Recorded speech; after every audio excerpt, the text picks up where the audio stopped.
तो गाइस यहाँ पर हमने बैगन लगाए हुए हैं और इनमें अभी हमें फ्लावर ड्रॉपिंग की प्रॉब्लम देखने के लिए मिल रही है। और यहाँ पर भी हमारा एक फ्लावर झड़ा हुआ है और ऐसे ही करके काफी सारे फ्लावर्स इनसे झड़ चुके हैं। और आज हम बात करने वाले हैं 5 ऐसे कारणों की जिनसे कि हमारे फ्लावर्स झड़ते हैं। और ये जो 5 कारण हैं इनको अगर अच्छे से आप समझ लेते हैं और इनको अपने पौधों में अप्लाई करते हैं तो आपको आगे चल के फ्लावर ड्रॉपिंग की प्रॉब्लम नहीं देखने को मिलेगी अपने पौधों में। आप काफी अच्छे से अपने पौधों को बचा पाएंगे फ्लावर ड्रॉपिंग की प्रॉब्लम से। और हम आपको वीडियो के आखिरी में जो कि हमारा नंबर 1 वाला पॉइंट होगा उसमें हम आपको एक बहुत ही जरूरी काम बताने वाले हैं जो कि फूल झड़ने की समस्या को रोकने के लिए सबसे कॉमन तरीका है और सबसे यूजफुल भी है। और उसको अगर आप अच्छे से समझ लेते हैं तो आप फ्लावर ड्रॉपिंग की प्रॉब्लम को काफी हद तक कंट्रोल कर पाएंगे और अपने पौधों में काफी सारी सब्जियां ले पाएंगे। तो फिर चलिए वीडियो को शुरू करते हैं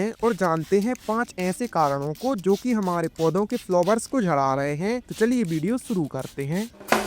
तो गाइस यहाँ पर जो हमने बैगन लगाए हुए हैं इनमें फ्लावर ड्रॉपिंग की प्रॉब्लम है जो कि हमने आपको पहले ही बता दिया। और अब हम बात करते हैं हमारे 5वें कारण की जिससे कि हमारे फ्लावर्स ड्रॉप होते हैं। तो फ्लावर ड्रॉपिंग का 5वां कारण है वाटर मैनेजमेंट। अगर आप अपने पौधों में अच्छे से वाटर मैनेजमेंट नहीं करेंगे तो आपके फ्लावर्स का झड़ना काफी कॉमन है। और वाटर मैनेजमेंट की जो प्रॉब्लम है ये तीनों मौसम में आती है, भले वो बरसात हो, गर्मी हो या ठंड हो। तीनों मौसम में अगर आप वाटर मैनेजमेंट अच्छे से नहीं करेंगे तो आपके पौधे के फ्लावर्स जो हैं वो झड़ने ही वाले हैं। और आपको इनकी वाटर मैनेजमेंट कैसे करना है चलिए इसको डिटेल में समझते हैं। तो आपकी जो मिट्टी है इसमें आपको नमी बनाकर रखना है और नमी बनाने के साथ साथ आपको एक चीज का भी ध्यान रखना है कि इनमें ओवर वाटरिंग ना हो। अगर आप ओवर वाटरिंग कर देंगे तो आपका पौधे की जो रूट्स है वो रूट्स खराब हो जाएंगी, आपका पौधा अच्छे से ग्रो नहीं करेगा और पौधा अच्छे से ग्रो नहीं करेगा तो आपका पौधा खराब तो होने ही वाला है। उसके साथ ही अगर आप इनमें कम वाटरिंग करेंगे तो आपका पौधा अच्छे से ग्रो नहीं करेगा, वो तनाव में आ जाएगा और आपके फ्लावर्स फिर से ड्रॉप होने वाले हैं। तो अब हमें इनमें पानी कैसे देना है चलिए इसको समझते हैं। तो आपको क्या करना है, आपको अपनी मिट्टी को चेक करना है। अगर 1 से 1.5 इंच तक, 2 इंच तक मान लीजिए ज्यादा से ज्यादा, आप मिट्टी को खुदाइए और उसकी नमी चेक करिए। मिट्टी अगर नीचे गीली निकल रही है तो आपको कुछ देर पानी नहीं देना। जब आपकी मिट्टी पूरी सूख जाए 1-1.5 इंच तक तब आपको उसमें पानी देना है। और पानी इतना देना है कि आपके ड्रेनेज होल से ऐसा पानी बहना चाहिए जैसा हमारा यहाँ पर बहा हुआ है। आप इसमें अच्छे से पानी भर दीजिए और उसके बाद फिर छोड़ दीजिए जब तक वो 1 से 1.5 इंच तक नहीं सूख रहा। और जैसे ही वो सूखता है आपको दोबारा से उसमें पानी देना है और यही प्रोसेस आपको करते रहनी है। और अगर ऐसा करते हैं आप तो आपके पौधों में कभी भी वाटर से दिक्कत नहीं आएगी, आपके फ्लावर्स वाटर के कारण कभी नहीं झड़ने वाले। और अगर हम बात करें हमारे चौथे कारण की तो वो है टेम्परेचर मैनेजमेंट। अभी का जो मौसम है वो काफी ज्यादा चेंज हो रहा है क्योंकि अभी आने वाली है बरसात। ये जुलाई का महीना चल रहा है और इस महीने में काफी ज्यादा मौसम फ्लक्चुएट होता है। जैसे अभी अगर आप देखेंगे तो अभी काफी ज्यादा धूप पड़ रही है लेकिन कुछ टाइम बाद यहाँ पर कहो मौसम बदल जाए, ठंडक आ जाए, छाए आ जाए और कहो पानी ही गिरने लगे,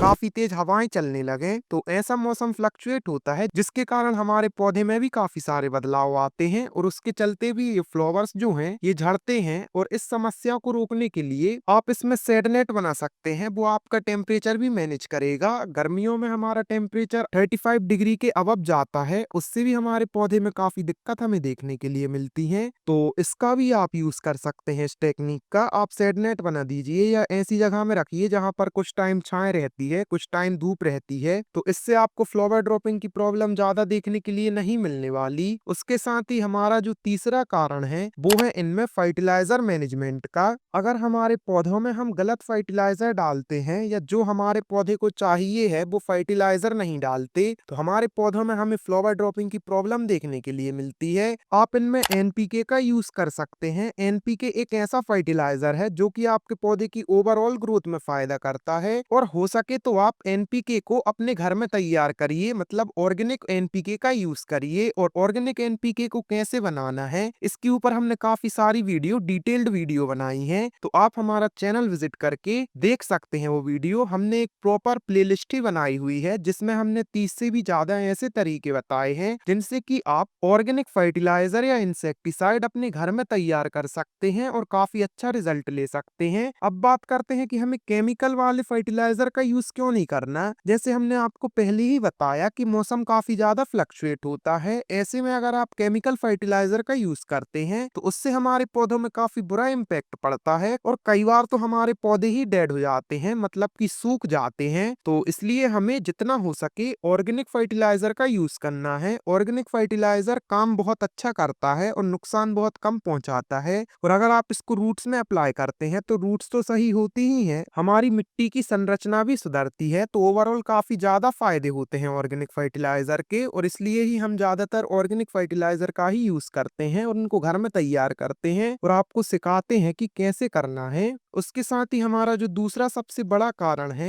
वो है इनमें कीड़ों का प्रकोप। अगर आप पत्तियों को ऐसा करेंगे तो इधर इनमें काफी सारी व्हाइट फ्लाई वगैरह भी आ जाती हैं जो कि हमारे पौधे को काफी बड़ा नुकसान पहुंचाती हैं। आप पौधे को ऊपर से देखेंगे तो वो आपको काफी सही लगेगा, लेकिन जैसे ही आप उनकी पत्तियों को ऐसा पीछे करेंगे तो उनमें काफी सारे व्हाइट फ्लाई वगैरह आते हैं, काफी सारे कीट लगे रहते हैं जो कि हमारे पौधों की ग्रोथ में काफी बड़ा इम्पैक्ट डालते हैं। इसलिए आपको इनमें कीट वगैरह पेस्ट वगैरह को भी कंट्रोल करना है, और इसके लिए भी हमने काफी सारे ऑर्गेनिक तरीके बताए हुए हैं जिनका यूज करके आप काफी आसानी से कीटों को कंट्रोल कर सकते हैं और अपने पौधे की फ्लावर ड्रॉपिंग की प्रॉब्लम को रोक सकते हैं। उसके साथ ही हमारी नंबर 1 पर आता है सबसे इम्पोर्टेंट काम, जो कि हमने आपको पहले ही बोला था कि अगर आप पहले नंबर का काम अगर करते हैं तो उससे आप फ्लावर ड्रॉपिंग की प्रॉब्लम को काफी हद तक रोक सकते हैं। अभी तक हमने आपको जो 4 कारण बताए, अगर आप उनको फॉलो कर रहे हैं फिर भी आपकी फ्लावर ड्रॉपिंग हो रही है तो आपको ये कारण जरूर जानना है, और ये कारण है पॉलिनेशन का।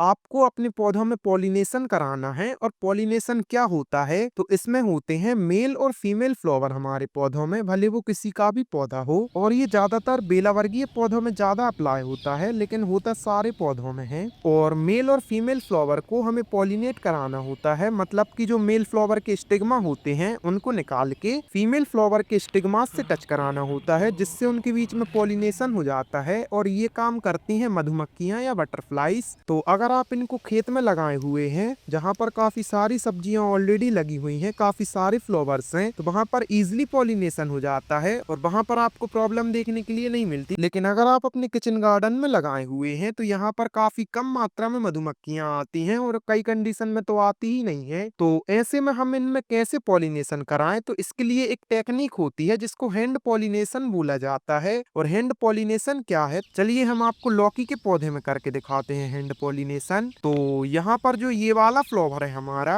ये एक मेल फ्लावर है, और ये वाला जो फ्लावर है ये फीमेल फ्लावर है। और इनको पहचानना कैसे है, तो मेल फ्लावर जो है वो नॉर्मल फ्लावर जैसे होता है, और फीमेल फ्लावर जो है उसके पीछे यहाँ देखिए आप लंबी लंबी सी लौकी बनी हुई है, तो ये फीमेल फ्लावर है। भले ये करेला हो तो पीछे करेला बना रहेगा, मतलब कि जो भी सब्जी होगी वो थोड़ी सी इसमें बनी रहेगी तो वो फीमेल फ्लावर होगा, और जो नॉर्मल फ्लावर जैसे फ्लावर होता है वो मेल फ्लावर होता है। तो आपको मेल फ्लावर को तोड़ना है और इसकी जो पंखुड़ियां हैं इनको हटा देना है, और पंखुड़ियों को हटाने के बाद आपको इसके स्टिग्मा को फीमेल फ्लावर से हल्का हल्का सा टच कराना है, और आपका हैंड पॉलिनेशन हो गया। और हैंड पॉलिनेशन जो हुआ है हमारा, इससे हमारी लौकियां कन्वर्ट होंगी और काफी सारी लौकियां आएंगी। और ऐसा ही ठीक बैगन के साथ होता है, ऐसा ही हर सब्जियों के साथ होता है। तो ऐसा करके भी आप काफी अच्छी ग्रोथ अपने पौधों में ले सकते हैं, फ्लावर ड्रॉपिंग की प्रॉब्लम को भी रोक सकते हैं। तो आपको हमारी ये इन्फॉर्मेशन कैसी लगी और आपको हमारे ये 5 तरीके कैसे लगे,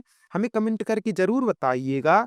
और अगर आपको हमारी वीडियो थोड़ी सी भी हेल्पफुल लगी तो आप चैनल को सब्सक्राइब कर लीजिए, क्योंकि ऐसी ही वीडियोस हम बनाते रहते हैं। और वीडियोस को लाइक भी कर दीजिएगा ताकि हमें पता चले कि आपको वीडियो से हेल्प हुई या नहीं हुई।